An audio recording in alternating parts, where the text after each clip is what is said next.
dans tes entreprises sur terre et tu n'auras pas à la vie surnaturelle. Donc en cela faisant, tu vas rester éternellement chrétien.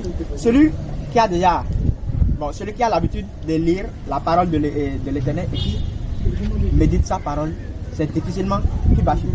C'est difficilement qu'il va rebrousser chemin. Même en face des tribulations, comme Jésus l'avait déjà dit, je vous ai dit ces choses d'avance, vous aurez des tribulations, mais ne vous inquiétez pas, j'ai vaincu le monde. Quelqu'un qui l'a lu maintenant ne peut plus se détourner à cause d'un mal qu'il a rencontré, peut-être dit Dieu n'existe pas, il ne m'a pas écouté, afin d'aller vers un autre Dieu. C'est déjà absurde. Déjà qu'il sait que Dieu agit comme ça, il a déjà dit que nous aurons des tribulations. La parole est déjà en lui, la semence est déjà en lui, alors il peut déjà résister à toutes ces choses. Il peut déjà résister à toutes ces choses. Mais aujourd'hui, il y a des doctrines qui enseignent que après l'œuvre de Jésus accompli sur la terre, que tout est grâce maintenant. Bon, en tout cas, la vie, il se base sur un fondement de grâce. Mais à travers tout ce que vous avez dit, tout ce que vous venez de dire, on a constaté que vous avez vous avez toujours parlé des principes, d'appliquer des principes, d'appliquer des lois et de marcher sur la voie. Mais est-ce que l'homme est aussi parfait dans tous les sens? Est-ce que, une fois trébuché, ne peut pas être gracié?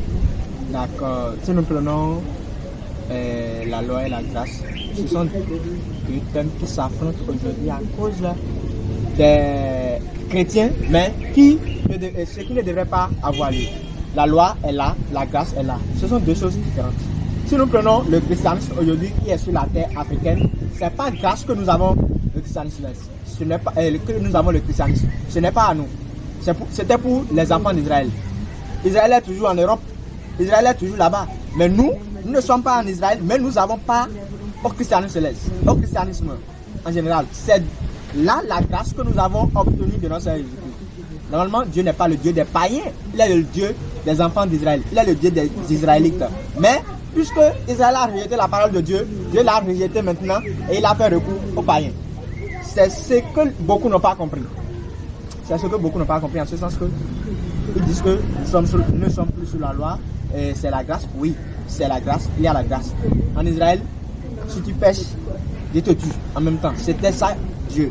Il n'y a pas de... Bon, il y avait le laisser d'abord, mais quand il est venu, il énonçait une parabole, il disait, bon, quelqu'un, il avait un champ, il avait planté une vigne, il vient, il ne trouve pas de fruits, il dit, mais abattez-le, il ne sait à rien là, il est en train d'occuper l'espace. Mais le serviteur dit, oh mon maître, aie pitié, hein, je vais tout faire, je vais améliorer, j'apporterai des sels minéraux, de l'eau, et je vais tout arranger pour que ce vigne produise de bons fruits. Maintenant, quand tu reviendras la saison prochaine et il n'y aura pas question de bons fruits, il sera découpé. Il sera coupé et découpé. C'est là maintenant que la grâce est venue.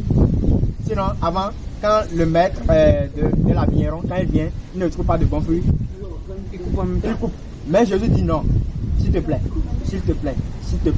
un peu de patience. Fais preuve de patience. Mais il n'a jamais dit de ne pas marcher selon ses lois, ses commandements. Si nous prenons le livre que nous avons déjà donné, 15-10, il dit, si vous m'aimez, si vous gardez mes commandements, vous demeurerez dans mon amour. De même que j'ai gardé les commandements de mon Père et que je demeure dans son amour. Jésus nous fait connaître là que nous ne sommes pas sans les commandements. Nous sommes bien vrais sous les commandements. Si nous prenons même un pays, disons, même un village, il a ces principes que nul ne doit dépasser, auxquels nul ne doit dérober. Notre pays, le Bénin par exemple, a vraiment des lois qui punissent ceux qui vont enfreindre ces lois. Encore à plus forte raison, Dieu n'aurait-il pas des lois si nous, même des humains, nous avons des lois entre nous? Est-ce que Dieu, lui, l'être suprême, n'aura-t-il pas des lois entre nous? C'est pourquoi le livre de Luc me manquait de nous. Dans le verset 47 du chapitre 12, Jésus disait quelque chose là. Et si nous faisons allusion à ça, nous allons vraiment comprendre que nous sommes sous la loi. Seulement que si nous piétinons la loi de Dieu, il nous donne une grâce jusqu'à un certain temps maintenant, avant de nous donner la rédemption. Ce n'est plus chap, ce n'est plus auto. Oui, 12-47. Le serviteur qui, ayant connu la volonté de son maître, il dit le serviteur qui a connu la volonté de son maître, n'a rien préparé et qui n'a rien fait et n'a pas agi selon sa volonté, pour plaire à son maître, oui, sera battu d'un grand nombre il de dit, coups. il sera battu d'un plus grand nombre de coups. C'est le Seigneur Jésus qui parlait. Ce n'est pas dans l'Ancien Testament. C'est le Seigneur Jésus-Christ qui est en train de parler. Il dit, le serviteur, ayant connu la volonté de son maître, il n'a rien préparé, il n'a rien fait pour plaire à son maître, il sera battu d'un plus grand nombre de coups. Et ce qui est dangereux, c'est encore quoi? Oui. Mais celui qui, ne l'ayant pas connu, Il dit, même celui qui n'a jamais entendu parler de Jésus, qui n'a jamais entendu parler de Dieu, et qui a fait des choses dignes de châtiment, a fait des choses dignes de châtiment, sera battu de peu de coups. sera battu de peu de coups. Il ne sera pas épargné. Merci beaucoup. Il ne sera pas épargné. Non, de nous avons maintenant, jugeons et tirons la conclusion si vraiment, à cause de la grâce, nous ne sommes plus sous la loi. Nous constaterons que c'est vraiment absurde. C'est pourquoi Paul disait dans le livre des Hébreux, chapitre 10, à partir du verset 6, il disait quelque chose. Nous devons faire allusion aux Saintes Écritures. Ce n'est pas parce que nous avons pioché un seul verset que nous allons nous fier à ce verset pour dire que bon, nous ne sommes pas sous la loi, Jésus est venu, Jésus est la solution. Il est la solution, il est venu, c'est à cause de ça que nous vivons toujours. S'il n'était pas là, ce monde aurait déjà été banni. Et comme par le feu, il avait détruit Sodome et Gomorrhe. Je pense que Dieu aurait déjà détruit ce monde il y a très très longtemps. Il n'aurait même pas question de christianisme. Il aurait déjà fini avec tout. Mais c'est à cause de sa grâce, c'est à cause de sa mort sur la croix que nous demeurons toujours et que nous vivons. Oui. Car il dit car si nous péchons volontairement, il dit, si nous péchons maintenant volontairement en tant que chrétiens, en tant que croyants, après avoir reçu la connaissance de la vérité, après avoir pris part à la connaissance de la vérité, il ne reste plus de sacrifice pour les péchés. Il ne reste plus de grâce. Il ne reste plus de grâce. Il ne reste plus de grâce, oui. Pour les péchés. Pour les péchés. Mais une attente terrible du jugement et la deuil d'un feu qui dévorera les rebelles. Merci beaucoup. Mais une attente terrible du jugement et la deuil d'un feu qui dévorera les rebelles. C'est le Nouveau Testament qui nous dit ça. Donc, chers téléspectateurs, gardons à l'esprit que nous sommes sous la loi. Mais la grâce est à côté de la loi. La grâce est là, tout près de la loi. Celui qui est bon. Disons, nous avons 10 commandements. Celui qui déjà parvient à obtenir 6, 7, 8 par la grâce, on va le combler, on pourrait faire miséricorde et il ne prendra pas au royaume des cieux. On comprend bien quand Jésus-Christ disait aussi qu'il n'est pas venu sur la terre pour abolir la loi, mais pour que celle-ci s'accomplisse certainement.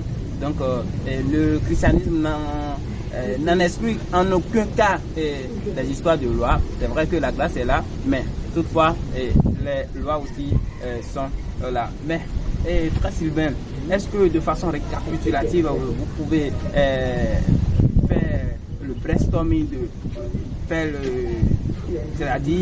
le résumé de tout ce que vous venez de dire sur l'identité du christianisme? Je veux que ceux qui nous suivent actuellement gagnent quelque chose, qu'à travers tout ce que nous venons de dire, qu'ils aient une expression qui va les accompagner dans leur demeure et dans leur vie. Je vous remercie, monsieur l'animateur. Chers téléspectateurs, enfin, en toute chose, il faut que nous retenions quelque chose qui nous sera utile toute notre vie. Si nous prenons, d'après tout ce qui a été dit, d'abord avant le christianisme, il y avait le judaïsme. C'était ça en Israël. C'était le judaïsme qui était leur religion. Mais aujourd'hui, c'est le christianisme. Et le christianisme est venu encore des enfants d'Israël. C'est parce qu'ils n'ont pas écouté, ils n'ont pas prêté l'oreille à ce que Dieu disait. C'est pourquoi il leur a arraché sa doctrine et il nous l'a remis. Donc, il va falloir que, puisque nous avons déjà accepté de suivre Christ, de devenir chrétien, il va falloir observer ce que Jésus-Christ nous dit à travers ses enseignements. Au cours de son parcours sur la terre, il a dit beaucoup de choses, beaucoup de choses qui devaient être utiles à tout un chacun de nous. Nous devons méditer la parole de Jésus, nous devons nous fier dans ses ordonnances, dans ses commandements. Et son plus grand commandement en tant que chrétien, ce qui nous laisse, c'est quoi? Il dit aimez-vous les uns les autres. C'est en cela faisant que les autres verront que vous êtes vraiment mes disciples. Donc, c'est en cela faisant qu'on reconnaîtra que nous sommes vraiment chrétiens, en nous aimant les uns les autres, en restant fidèles à notre Dieu. Et c'est ça le plus grand des commandements. Jésus même l'a dit. Il dit, le plus grand des commandements, c'est rester fidèle à l'éternel Dieu. Écoute Israël, le Seigneur, Dieu, est l'unique Seigneur. Et tu aimeras l'éternel ton Dieu de tout ton cœur, de toute ta pensée, de toute ta force. Et voici le second qui lui est semblable. Il dit, tu aimeras ton prochain comme toi-même. Donc, en tant que chrétien, nous devons savoir que Jésus nous a déjà réduit les commandements en deux.